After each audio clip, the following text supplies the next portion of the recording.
வச்சு ஏழ எங்களை ஏமா. நான் படிக்கும் தமிழ் கீர்த்தனங்கள் இங்கு நாள்தோறும் முந்தன் சீர்பாடும்.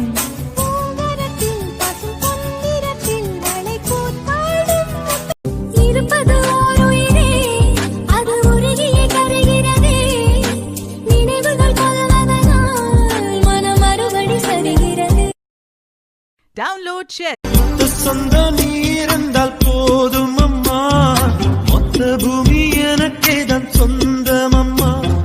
10 மாசம் உள்ளிருந்தேன் பக்குவம்மா. காற்றின் அலைவரிசை கேட்கின்றதா, கேட்கும் பாட்டில்